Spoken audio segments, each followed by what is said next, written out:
IPK itu sebenarnya nggak susah-susah amat kok ya. Kalau waktu dulu sekolahnya suka mantengin pelajaran PMP ya, PMP itu zaman kapan ya? Kelihatan kan angkatannya ya, aduh jadi malu saya. Generasi kolonial ya, bukan milenial lagi ya. Bapak Ibu, sudah mengerjakan soalnya? Kita langsung bahas soalnya aja ya. Jadi nanti penjelasannya sembari kita bahas soalnya. Nggak bisa juga menghindari konflik ya. Yang C, memasang kode rahasia sebelum menggunakan media sosial, sama aja tetap ya. Yang D, hanya kaum terdidik yang boleh menggunakan internet. Wah ini banget ya, diskriminasi banget ya. Yang nggak terdidik nggak boleh pakai internet ya. Tentu jawabannya yang E ya. Yang benar angkat tangan, yang benar. Oh alhamdulillah, benar semua kayaknya, keren. Lulus ini kayaknya nih. Oke, nomor 2 ya, kita lanjut. Nanti kalau ada pertanyaan langsung angkat tangan aja, kita tektokan ya. Nomor 2. Indonesia dapat meniru dan belajar hal-hal positif dari negara-negara lain seperti kebersihan dari Singapura atau kedisiplinan dari Jepang ya. Kata kuncinya di kebersihan dan kedisiplinan. Ya. Hal tersebut merupakan manfaat kemajuan iptek dalam bidang sosial budaya ya. Kalau ekonomi? Enggak ya. Keamanan juga enggak ya.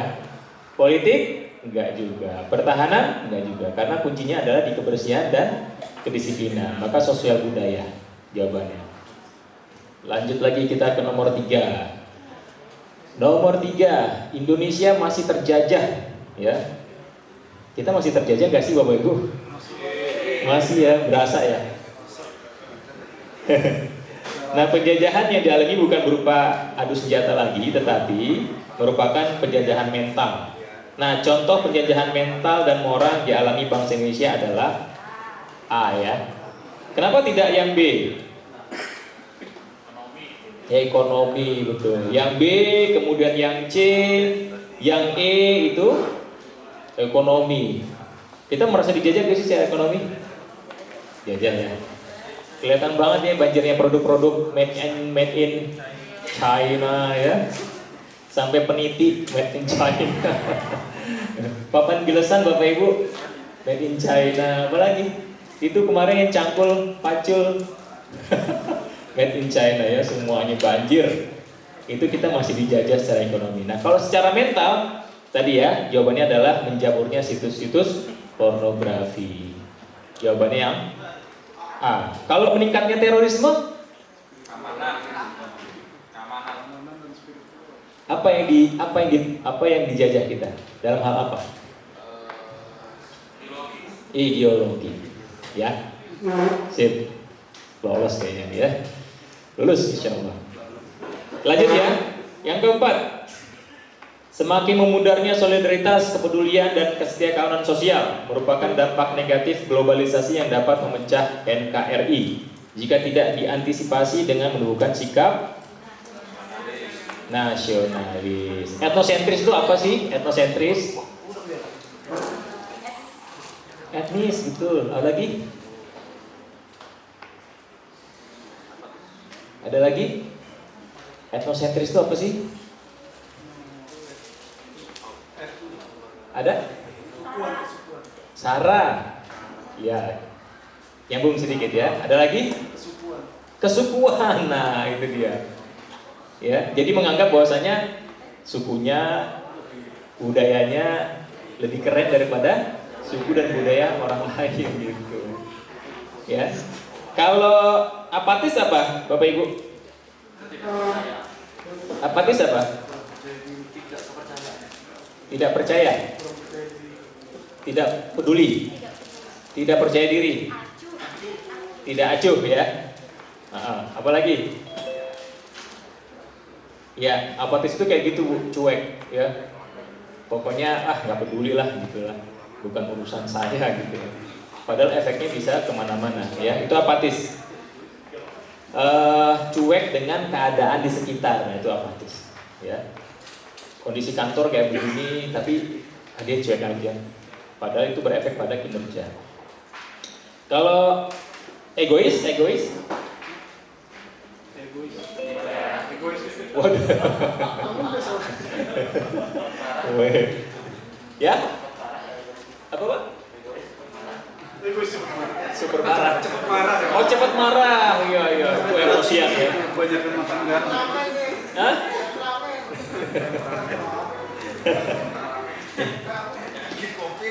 Egois itu dia cenderung untuk mementingkan diri sendiri ya. Dia gak peduli sama orang lain tuh ya. Egois. Nah kalau individualis apa? Individualis. Ya hampir sama dengan egois ya Pak Bu. Individualis itu dia mempertahankan apa untuk pribadinya sendiri ya. Dia mementingkan diri sendiri juga. Dia mirip-mirip egois sebenarnya ya. Dia nggak peduli dengan lingkungan sosial itu ya. Baik, kita lanjut ke nomor 5. Nah, globalisasi sebagai dampak dari kemajuan teknologi membawa ideologi liberal dan komunis ya. Nah, ideologi liberal menawarkan berbagai kebebasan bahkan tanpa batas. Ideologi komunis menyamaratakan hak kepemilikan hingga hak individu tidak diakui. Ya, di Cina itu nggak ada hak individu. Jadi Bapak Ibu kalau beli rumah di Cina itu nggak ada hak apa? Kalau di sini hak milik ya. Sertifikatnya apa? HM gitu ya. Di sana cuma punya izin mendirikan bangunan aja. Tanahnya punya negara. Jadi kalau negara mau gusur ya kapanpun boleh. Ya. Itu di Cina. Dan kita kan bukan komunis ya. Nah, jadi kemudian ideologi liberal menawarkan tadi ya. Kemudian untuk menangkal pengaruh kedua ideologi tersebut, Indonesia harus apa nih? Jawabannya C ya. Kenapa enggak A? Atau B, atau D, atau E? Yang jawabannya selain C, kita mau denger lah. Kira-kira apa nih alasannya memilih jawaban selain C? Ada gak yang jawabannya selain C? Ada? Berarti jawaban C semua ya? Ada yang selain C? Atau D, melarang ideologi liberal dan komunis masuk ke Indonesia? Mungkin nggak melarang ideologi itu masuk ke dalam Indonesia? Kenapa nggak mungkin? Nggak bisa. Kenapa nggak bisa? Karena sekarang era digital. Era digital, bisa aja kan Kominfo kan memblok. Belum. Tapi kebanyakan sekarang situs porno aja udah makin terjamah juga. Wah. Sudah. Nggak. Saya juga penasaran. Kok tahu situs itu menjamur?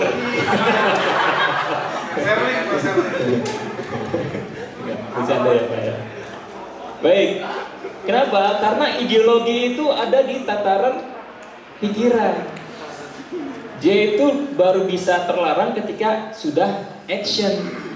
Kan kita nggak tahu di sini apakah ada ideologi liberal di sini, kan nggak tahu. Karena ada dalam di otak manusia masing-masing gitu. Nah, kita baru bisa nilai dia liberal atau kita bisa nilai dia komunis adalah ketika dia actionnya seperti komunis dan liberal gitu. Jadi selama masih di ideologi nggak bisa kita larang-larang gitu ya. Termasuk juga ada sekarang yang radikal ya. Itu isu itu selalu berkembang ketika menjelang pemilu. Wah, pas radikalisme, terorisme gitu ya. Itu juga adanya di pemahaman. Jadi sebelum dia bertindak, kita nggak bisa cap dia sebagai radikal gitu ya. Oke, jawabannya C ya. Kita berpegang teguh pada landasan ideologi negara Indonesia. Nomor 6, kita lanjut ke nomor 6. Contoh sikap menyelamatkan kebudayaan Indonesia di tengah hadirnya budaya pop adalah, selain yang jawab E ada? Kita mau tahu nih jawabannya selain ada di jawaban. Jadi kita mau tahu alasannya apa? Jawaban misalnya, kok saya jawabnya yang A nih, atau saya jawabannya C misalnya, atau jawabannya yang D. Ada yang jawab D nggak? Nggak ada ya? Ini, hah? Ini soalnya pakai batik semua, Mas. Jangan-jangan. Mayoritas pakai batik ini. Saya jadi curiga kayaknya ini pada jawab deh kayaknya. Gak mungkin ya Bapak Ibu ya. Karena gak mungkin kita memblok budaya pop ya dengan menggunakan batik kapanpun ya. Jadi semua aktivitas ya, mau tidur pakai batik, ya mau ke kantor pakai batik, mau main pakai batik, mau berenang pakai batik, semuanya pakai batik ya. Tapi nggak mungkin, ya. Artinya yang menggunakan batik apapun itu tidak bisa menyelamatkan kebudayaan Indonesia ya. Yang tepat adalah mencintai seni tradisional. Nah, kenapa kita harus mencintai seni tradisional? Karena gini, saat ini sudah mengalami ini ada penelitiannya terkait dengan bahasa. Ya, dulu anak-anak di Jawa Tengah ya itu sangat berbudaya, terutama dalam hal penguasaan bahasa. Ya, bahasa yang dimaksud adalah bahasa Kromo. Tapi saat ini kalau kita ke Jawa Tengah ya, penggunaan bahasa Kromo itu sudah sangat jarang ditemui oleh anak-anak milenial. Mereka bahkan tidak paham dengan bahasa Kromo. Nah, karena ini budaya sudah mulai ditinggalkan, maka pemerintah setempat menggalakkan kembali hari bahasa. Nah, itu cara salah satu untuk bisa menghidupkan kembali seni budaya. Itu caranya. Nah, kalau misalnya tidak dilakukan itu, maka tadi kebudayaan pop tadi akan menguasai Indonesia. Ya, pop itu gimana sih ya tadi? Hura-hura, ya suka dugem ya. Di sini saya rasa nggak ada yang suka dugem ya. Oh iya, drakor tuh, ada drama Korea. Nah, ini budaya Korea belum masuk tuh. Ya, drakor, BTS ya. Yang fansnya Jongkok siapa? Oh, ada yang tidak. Fansnya ya. Tapi masih seneng sama cinta Indonesia ya, masih ya. Wah, mantap. Oke. Baik, jawabannya E ya, mencintai seni tradisional ya. Yang nomor 7, seseorang yang menjunjung tinggi integritas akan patuh pada norma yang berlaku. Norma yang bersumber pada undang-undang disebut hukum ya. Nah, kalau norma adat dari aturan atau kaidah yang ada dalam ya satu lingkungan khusus ya. Jadi norma adat itu biasa tumbuh di lingkungan masyarakat ya. Jadi mungkin adat yang di Minang dengan yang di mana ya Jawa atau yang di Manado atau yang di mana akan berbeda ya. Adat Batak juga ya akan berbeda. Nah, itu norma adat. Kemudian norma agama sumbernya dari ajaran agama ya. Itu sudah jelas. Kemudian norma kesopanan. Nah, norma kesopanan juga di tiap budaya beda-beda ya. Ada hal yang dianggap sopan, ada hal yang tidak dianggap sopan ya, berbeda-beda. Nah, ini berkembangnya di masyarakat ya. Kemudian kesusilaan. Kesusilaan itu dipengaruhi oleh norma agama Bapak Ibu ya. Jadi berkembang di masyarakat, tapi dia dipengaruhi oleh mayoritas agama yang ada di wilayah tersebut. Yang terakhir adalah norma hukum. Kalau norma hukum ini resmi nih, undang-undang ya, peraturan ya, itu norma hukum ya. Kalau norma hukum dia sifatnya lebih mengikat ya, karena secara resmi dikeluarkan oleh negara, kemudian negara berhak untuk menekan warganya untuk patuh terhadap undang-undang tersebut ya. Sepertinya Bapak Ibu sekalian juga demikian kan, ketika bekerja di lingkungan pemerintahan, maka semua peraturan kan dipatuhi ya, sesuai dengan undang-undang ya. Oke, kita lanjut nomor berikutnya. Nah, nomor 8. Anda dan tim diminta untuk membuat rancangan anggaran renovasi kantor. Tim Anda berencana menggelembungkan anggaran dari nilai yang semestinya. Sebagai ketua tim, sikap Anda adalah, nah Bapak Ibu sebagai ketua tim nih, pernah gak sih nemui kondisi kayak gitu? Bikin RAB yuk, ya kan? RAB. Wah, jangan segini nilainya, naikin gitu ya. Gak pernah ya. Alhamdulillah gak pernah ya. Bergantung proyeknya, enggak kan? Nah, sikapnya apa? Sikap yang harus kita lakukan adalah di sini jawabannya A ya. Tidak menyetujui dan mengajak rekan tim untuk tetap membuat rancangan yang baik dan jujur. Ini terkait dengan integritas. Pertemuan yang lalu sudah yang disampaikan integritas ya? Sudah ya? Oleh Bu siapa kemarin? Ibu yang panggil sayang kemarin siapa? Iya, dijabarkan tentang integritas ya. Artinya, ya kita harus bekerja sesuai dengan aturan yang ada, ya, konsisten, jujur, gitu. Itu nilai-nilai integritas dalam pekerjaan. Kalau yang B menyetujui asalkan tidak terlalu besar, wah ini ya kata garansi ya. Udah nggak apa-apa deh, yang penting yang gede-gede RAB-nya gitu. Nggak boleh ya Pak, Bu? Nggak boleh. Yang C menyetujui asalkan mendapat bagian keuntungan yang paling besar. Nah ini bersekongkol gitu. Gitu ya. Oh ya boleh kan dia kan misalnya Bapak Ibu sebagai ketua tim nih. Ya udah bolehlah naikin lah anggarannya, cuman saya 30% ya gitu. Nah itu tidak integritas. Yang D tidak menyetujui namun tetap menggelembungkan dana secara diam-diam. Nah ini main sendiri ini nih, yang D ya. Bagus ya. Yang E tidak menyetujui dan memecat seluruh anggota tim. Oh langsung dipecat anggota timnya. Ekstrim banget ya. Kalau Bapak Ibu seperti ini, Bapak Ibu nggak pernah menemukan tim yang cocok, selalu bubar ya. Jadi sebagai ketua tim tentunya tidak langsung memecat, tetapi mengajak anggota timnya untuk berbuat baik. Seperti jawaban yang A ya. Lanjut ke nomor 9. Ketika Anda mengerjakan sebuah proyek hasil tender BUMN, yang Anda lakukan adalah, kalau yang A ya, memperhatikan semua detail betul ya. Tetapi dan memeriksa kembali semua yang Anda catat, ini nggak nyambung Bapak Ibu. Kenapa? Karena ini proyek sedang berjalan, mengerjakan sebuah proyek BUMN ya. Kalau proyeknya belum berjalan dalam hal perencanaan, nah bolehlah dibuka-buka catatan kita, hasil rapat koordinasinya seperti apa dalam hal perencanaan ya. Tapi proyek sedang berjalan itu sudah tidak lagi buka-buka catatan ya, karena sudah selesai perencanaan, udah action nih. Maka jawaban yang A salah ya. Kemudian yang B, berkonsentrasi pada hal umum dan dari proyek tersebut karena detail-detailnya tidak penting. Nah, kalau Bapak Ibu menemukan soal kayak begini nih yang menegasikan ya, itu udah pasti salah.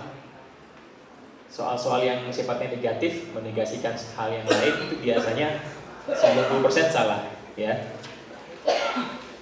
Kemudian yang C, mencatat terus-menerus dan membaca seluruhnya untuk menghilangkan kesalahan yang sudah dilihat setelah Anda menyelesaikannya. Jadi bukan lagi tugas mencatat dan membaca karena sudah pelaksanaan. Jadi yang C juga tepat, tidak tepat. Yang D, membagi tugas-tugas kepada bawahan dan memintanya untuk mengerjakan tugas ini sebelumnya ya. Jadi sebelum pelaksanaan ya. Dan yang E, memperhatikan semua detail dan melakukan pengawasan supaya proyek berjalan dengan baik dan lancar. Nah ini yang tepat ya. Karena lihat semua detail, kemudian lakukan pengawasan dalam proyek yang sedang dikerjakan. Nomor 10. Setelah perusahaan melakukan audit terhadap laporan keuangan perusahaan, didapati Joni dan beberapa temannya telah menggelapkan uang perusahaan. Tindakan yang dilakukan Joni dan beberapa temannya disebut. Yang jawab selain B ada? Korupsi, oke. Ada lagi yang lain?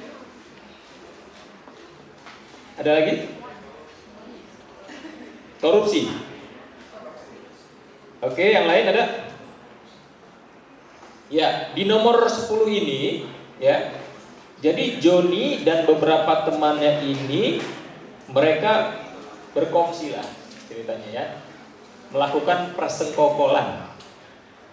Ya, menggelapkan uang perusahaan. Artinya dia secara bersama-sama bersekongkol untuk menggelapkan uang perusahaan. Nah, kalau sudah bersekongkol itu namanya kolusi. Ya, berkolusi, ya.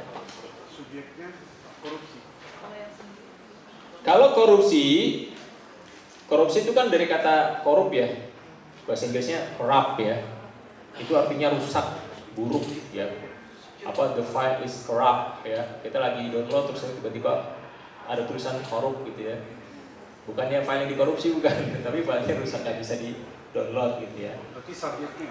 Kenapa? Orangnya. Personnya, ya. Jadi dia melakukan korupsi itu, ya, atas dia suka menggunakan uang yang dipercayakan kepadanya. Ini korupsi. Misalnya bendahara atau kepala proyek misalnya gitu ya. Dia gunakan tuh uang itu untuk kepentingan dirinya, gitu ya. Nanti beda lagi kalau misalnya gratifikasi atau suap, beda lagi. ya. Jadi korupsi itu lebih ke orangnya, kemudian dia dapat disogok, nah itu korupsi, ya. Jadi dia memakai kekuasaannya untuk kepentingan dirinya, intinya begitu ya. Bukan untuk kepentingan perusahaan, bukan untuk kepentingan masyarakat, bukan, tapi untuk kepentingan dirinya, ya. Kalau nepotisme apa? Keluarga. Tuh. Yang lain ada? Nepotisme. Jadi dia mementingkan tadi ya, keluarga dekat, kerabat, ya semuanya dipanggilin jadi komisaris BUMN, jadi komisaris BUMD, pokoknya jatah komisaris lah, semuanya keluarganya, kayak itu nepotisme, ya. Itu nggak boleh. Kemudian kalau kolonialisme, nah tadi kita bahas generasi kolonial, generasi milenial nih harusnya tahu nih kolonial itu. Ada kata ismenya Bapak Ibu, kalau isme berarti dia paham ya. Ya, ada paham. Nah, kolonialisme itu paham yang merujuk pada penguasaan suatu wilayah ya. Kita pernah ya diperlakukan seperti itu ya. Pernah, ya kita pernah dijajah Belanda ya. Dijajah Jepang ya, dijajah Portugis, dijajah Inggris ya. Kayaknya dijajah mulu ya gitu Indonesia. Sampai sekarang masih terjajah ya Bapak Ibu. Nah, itu kolonialisme ya. Tujuannya apa? Penguasaan wilayah. Menguasai wilayah yang dijajah. Baik. Jawabannya yang kolusi ya, oke. Nomor 11, salah satu contoh bentuk integritas dalam pengelolaan dana desa yang dilakukan oleh aparatur pemerintah desa adalah, yang jawab selain D ada? Jawab selain D. Menggunakan untuk membangun jalan desa?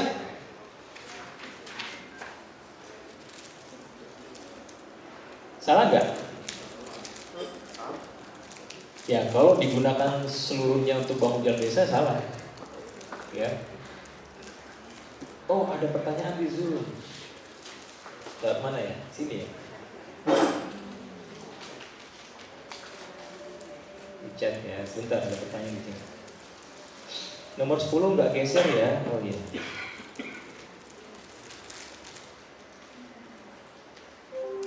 Pertanyaannya, kok tindak pidananya disebut tipikor ya?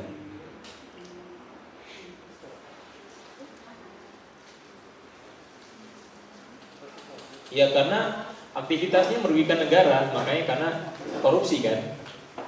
Kalau si Joni dengan teman-temannya, ya Joni dan teman-temannya itu dia kolusi, ya dia berkongsi, bersekongkol untuk tadi merugikan negara ya, mengambil. Tapi kalau tindakannya korupsi, ya dia mengambil keuntungan ya untuk dirinya sendiri atau untuk kelompoknya. Oke ya, yang di Zoom sudah terjawab ya. Mudah-mudahan. Tadi sampai mana kita? 11. Ya, kemudian menggunakan sebagian dana untuk THR aparatur pemerintah desa. Wah, ini pasti di 3 periode ini. Kalau kepala desa kayak begini ya. Semua dana desa digunakan untuk THR aparatur desa. Luar biasa, seneng banget nih aparaturnya ya. Gak boleh ya. Yang C, mengadakan santunan kepada seluruh anak yatim dan jompo yang ada di desa. Wah, luar biasa, sosialnya tinggi. Tapi bukan itu, ya. Kemudian yang E, menggunakannya untuk membuat gedung baru yang dapat dimanfaatkan untuk kepentingan masyarakat, ya. Gedung itu juga bukan juga prioritas dalam misalnya kalau di sana tidak ada RAPBD terkait dengan gedung ya nggak boleh, ya. Nah, jawabannya adalah karena kita berbicara tentang integritas, maka tadi ya menggunakannya sesuai dengan RAPBD yang sudah ditetapkan. Ya, ini baru integritas. Jadi kita konsisten ya untuk menggunakan dana itu sesuai dengan apa yang direncanakan dan disepakati bersama. Oke, lanjut kita ke nomor 12. Nomor 12, ketika lampu lalu lintas merah menyala, banyak yang tetap melaju dan menghiraukan lampu lalu lintas. Apa yang Anda lakukan?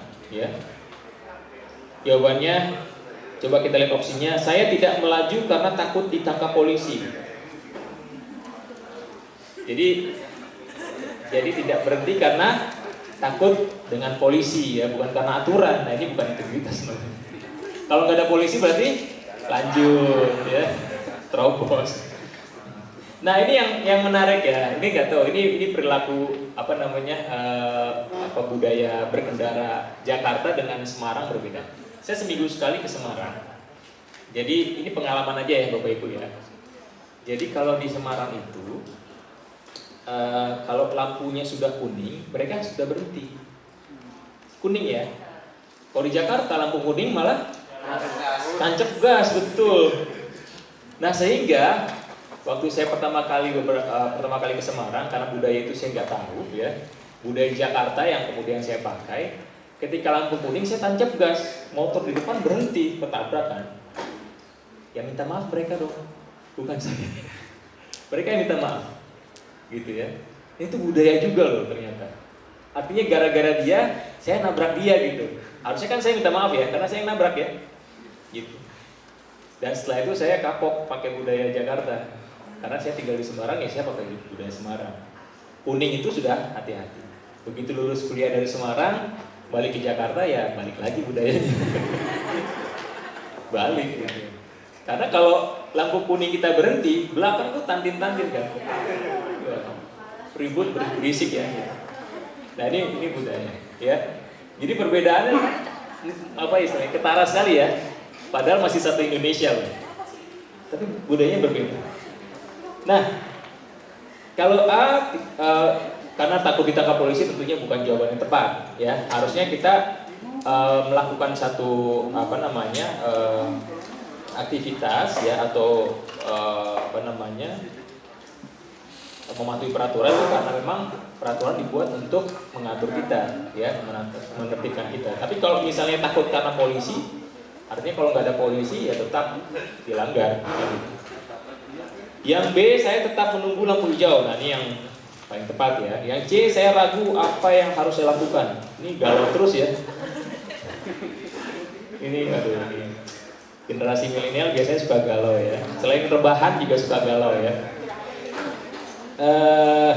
Yang D, jika tidak ada polisi yang bertugas, saya akan melaju. Nah, ini sama dengan yang atas sebenarnya. Yang E, saya ikut melaju karena banyak yang melaju juga, tidak masalah. Ini orang Jakarta banget. Mudah-mudahan berubah ya cara berkendara orang Jakarta. Dan ini satu hal lagi. Kalau saya di Semarang, kebetulan seminggu sekali saya ke Semarang. Kalau sedang di Semarang, kalau ada pelanggaran lalu lintas, itu dapat dipastikan plat B. Itu bikin malu saya sebenarnya. Itu bisa dipastikan plat B. Atau yang lampu merah tancap gas, itu pasti plat B. Aduh, malu-maluin plat B. Atau kalau misalnya muter balik seenaknya, plat B lagi gitu ya. Selalu plat B. Saya sebagai orang plat B juga, sekarang saya plat F deh. Karena pindah ke Bogor. Baik, kita lanjut ke 13. Pendidikan dasar berbeda dengan sekolah dasar. Nah ini perlu diperhatikan ya, pendidikan dasar dan sekolah dasar dibedakan ya. Itu mencakup apa aja yang pendidikan dasar? Ya, Dikdas ya, SD, SMP, MI dan MTS ya. Jadi Dikdas ya Bapak Ibu, itu adanya dinas itu yang mengatur untuk Dikdas itu ada di kabupaten kota. Tetapi kalau untuk Dikmen ya, menengah, SMA itu ada di provinsi yang mengatur ya. Jadi dinas kabupaten kota mengatur SD, SMP, MI, MTS. Kalau yang Dikmen itu mengatur SMA. Kalau Dikti perguruan tinggi ya, universitas, kampus ya. 14. Tadi ada bunyi bel.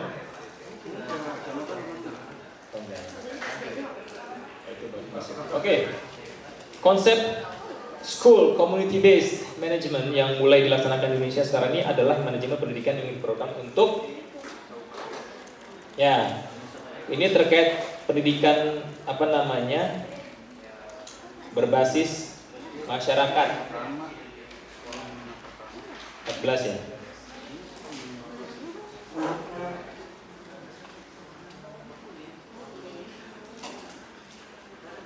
Nah, pendidikan berbasis masyarakat ini dia mengatur di pendidikan dasar dan menengah ya.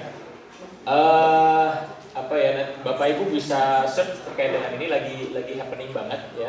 Bagaimana pendidikan berbasis masyarakat ini, komunitas ini, mereka itu melibatkan stakeholders yang terkait di lingkungan sekolah.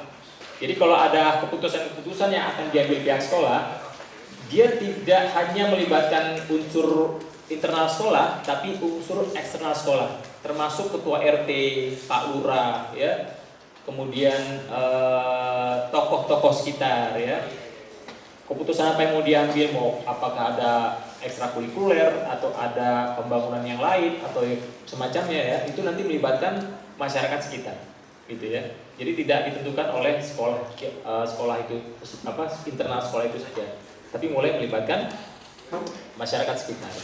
Nah ini mengadopsi dari sekolah-sekolah yang ada di Eropa dan di Australia, ya.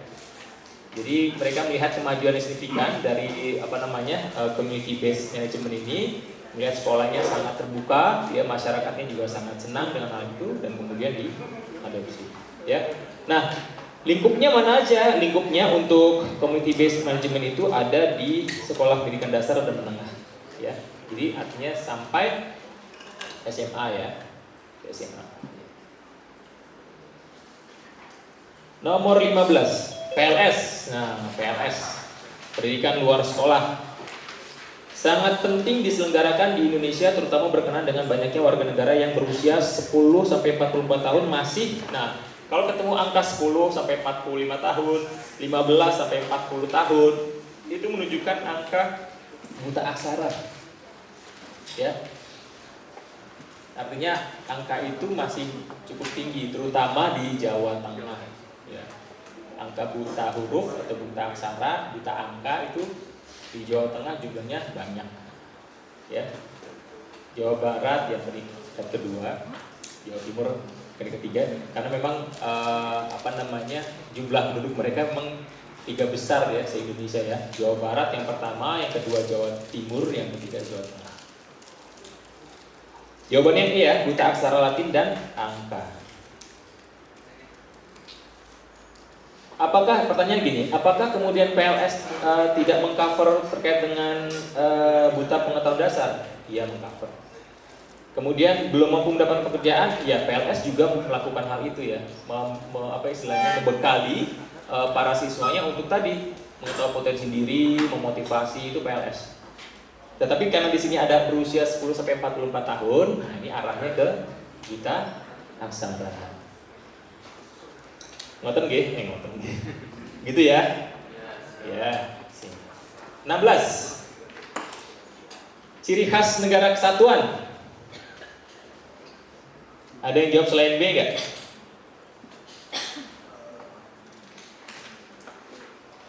Ada? Nah, ciri negara kesatuan kita juga harus tahu nih Bapak Ibu nih, ya. Ciri negara kesatuan yang pertama apa? Yang pertama hanya terdiri dari satu kepala negara, ya. Nah, artinya apa? Kalau satu kepala negara, artinya di dalam sebuah negara kesatuan itu mereka hanya akan dipimpin oleh seorang kepala negara, ya. Nah, biasanya kepala negara tersebut berupa presiden atau perdana menteri, ya, yang menyelenggarakan kegiatan pemerintahan. Nah, kamu lihat dari soalnya, cirinya mana nih? Kepala negaranya ada presiden? Belum tentu, karena yang bukan negara kesatuan juga presiden. Yang khas banget adalah kekuasaan asli ada pada pemerintahan pusat. Negara kesatuan itu adalah terpusat sebenarnya. Nah, sekarang ini yang ada istimewa kan cuma beberapa daerah, ya. Ada DI, daerah istimewa Aceh, ya. Ada lagi Yogyakarta, ada lagi daerah khusus ibu kota, ya. Apa lagi? Papua, ya. Ada otoritas-otoritasnya. Nah, kebijakan otoritas juga kebanyakan untuk bisa meredam konflik sebenarnya, ya. Tapi tidak terlalu berhasil, ya. Karena gerakan-gerakan ingin merdeka juga masih ada, ya. Di Aceh, di Papua juga masih bercanda. Ya. Jadi ciri khas yang paling pas adalah kekuasaan asli ada pada pemerintahan pusat. Ya. Kalau kepala negara dipilih rakyat, yang bukan negara kesatuan juga dipilih rakyat. Presidennya mempunyai hak prerogatif, ya, yang bukan negara juga punya hak prerogatif. Kekuasaan distribusikan ke daerah dengan desentralisasi, nah ini bukan negara kesatuan sudah. 17. Makna yang terkandung pada nilai patriotisme dalam kehidupan berbangsa dan bernegara. Patriotisme yang rela berkorban ya. Kalau jawabannya selalu berjuang untuk kepentingan negara, selalu berjuang untuk kepentingan negara. Nah, kata kunci patriotisme itu, kalau udah kata patriotisme itu rela berkorban, udah itu aja. Itu kuncinya. Karena kalau selalu berjuang untuk kepentingan negara, di belakangnya karena ada cuannya. Jadi kan, saya selalu berjuang untuk kepentingan negara. Di seluruh proyek saya ada, misalnya gitu ya. Karena ada cuannya. Gitu. Tapi kalau rela berkorban, ada cuan gak ada cuan, tetap jalan. Nah ini patriotisme ya. Jadi rela berkorban. Kata kuncinya di patriotisme itu adalah rela berkorban. Kita lanjut ke 18. Kewajiban warga negara untuk ikut serta dalam upaya bela negara diatur dalam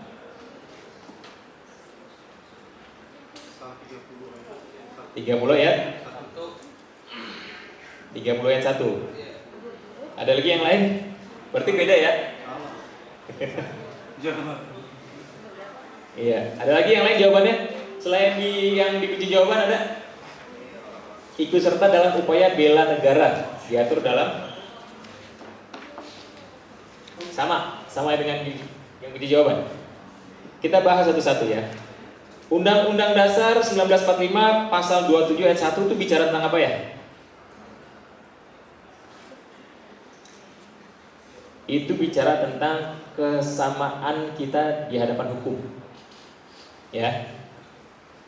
Jadi kesamaan kedudukan kita di hadapan hukum itu diatur di Undang-Undang Dasar 1945 pasal 27 ayat 1. Kalau Undang-Undang Dasar pasal 27 ayat 3 tentang apa? Mengatur apa? 27 ayat 3, ada yang tahu? Bela negara. Ya. Pasal 27 ayat 3 itu kita setiap warga negara ini berhak dan wajib ikut serta dalam upaya pembelaan negara. Kita lanjut ke Undang-Undang Dasar pasal 30 ayat 1.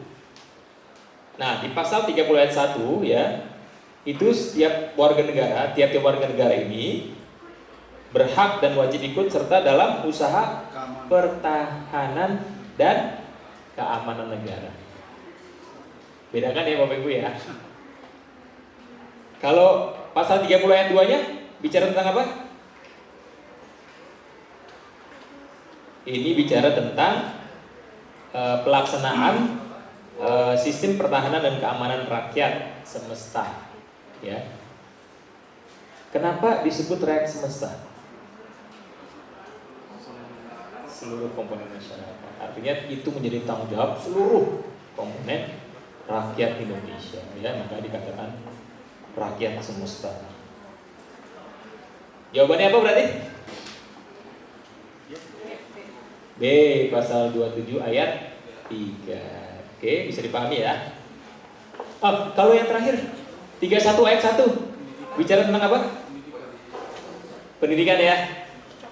Oke, 31 adalah tiap warga negara berhak mendapatkan pengajaran ya, terkait dengan berhak pendidikan. Baik, kita lanjut ke nomor 19. Peradilan dalam lingkungan peradilan militer terdiri atas kecuali yang B, ini jawabannya B, pengadilan militer menengah. Ini Bapak Ibu, dalam pengadilan militer ya, itu ada tingkatan ya, pengadilan militernya pertama. Yang kedua adalah pengadilan militer tinggi. Kemudian pengadilan militer utama dan pengadilan militer pertempuran ya. Jadi ini fungsinya beda-beda. Nanti bisa didalami ya Bapak Ibu ya. Tapi nggak perlu dalam-dalam sih sebenarnya. Untuk lulus tes TWK nggak perlu dalam-dalam. Kulit-kulitnya aja, jadi nggak usah pusing ya. Kulit-kulitnya dia yang penting bener jawabannya ya. Oke, karena Bapak Ibu juga tidak di militer kan ya? Bukan di instansi TNI kan ya? Bukan ya. Ngurusin apa nih? Rata-rata ngurusin apa nih? KTP di kelurahan. Baik, kita lanjut ke nomor 20. Nah, kitab Baratayuda diubah oleh Empu Sedah, namun dia tidak dapat meneruskannya. Nah, penyebabnya apa? Meninggal dunia. Dia yang suka nonton wayang pasti tahu nih, ya. Ini pertempuran antara apa dengan apa nih? Baratayuda itu kayaknya gonjang-ganjing kalau dia tiap wayang pasti dah, ya. Pandawa dan Kurai. Jadi emang itu yang di apa ya istilahnya? Sense terbaiknya itulah ya. Pas pertempuran itu kayaknya heboh gitu ya. Nah, jadi kalau kita lihat apa namanya, kenapa kemudian Empu Sedah itu kemudian meninggal. Jadi beberapa versi sejarah ya. Jadi ada yang mengatakan dia dihukum mati. Kenapa dia mati? Hah? Selingkuh ya, karena ada cinlok mungkin ya. Bukan cilok, bukan. Kalau cilok bikin lapar. Ada cinlok ya ceritanya gitu. Terus yang menyelesaikan siapa yang menyelesaikan? Baratayuda siapa? Empu siapa namanya? Bukan Wak. Empu siapa? Bukan Wak. Bukan Wak. Kurang tepat. Ada lagi? Empu Komeng. Iya itu Pak. Zaman Majapahit. Empu siapa? Nah yang di online siapa nih? Empu siapa yang menyelesaikan? Iya. Ya, Empu Panuluh ya. Nanti baca-baca lagi. Tapi nggak usah dalam-dalam lagi ya. Saya kasih clue, jangan dalam-dalam ya. Nanti pusing. Karena sekali kita masuk ke sejarah itu pasti nyambung terus sampai kemana-mana. Terus 1924, 1925 terus sampai sekarang di sejarah ya. Yang penting kulit-kulitnya aja. Lanjut ya. Nomor 21. Pemilu pertama di Indonesia 1955 memunculkan 4 partai besar kecuali. Ini gampang ini ya. PSI ya. PSI punyanya siapa sih PSI? Girmiji ya. Iya. Kalau di berita PSI udah mulai ditinggalkan. Oh itu lagi heboh, lagi happening tuh. Di berita terkini PSI mulai ditinggalkan apa sebenarnya ya. Tapi ini PSI kepanjangannya apa? Partai Suka-Suka Indonesia. Partai? Suka-Suka Indonesia. Suka-Suka Indonesia. Solidaritas. Oke ya. Baik, kalau Masyumi yang tahu kepanjangan dari Masyumi itu kependekan ya. Kepanjangannya tahu nggak? Partai Masyumi. Majelis Syuro Muslimin Indonesia. Nah iya.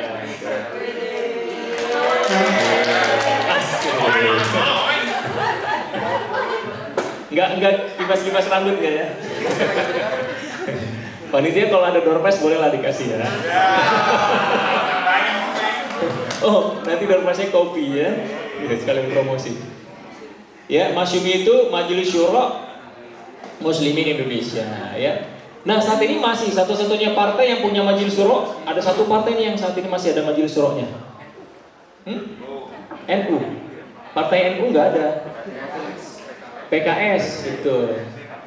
Satu-satunya partai yang masih ada Majelis Syuro itu PKS. Nah itu pimpinan tertingginya namanya Ketua Majelis Syuro ya.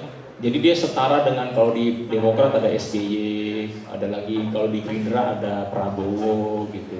Kalau di PKS itu ada Habib Salim Segaf Al-Jufri. Jadi pimpinan tertingginya di Majelis Syuro ya. Nah PKS punya presiden ya, tapi paling tinggi adalah Majelis Syuro gitu ya. Kalau PNI apa PNI?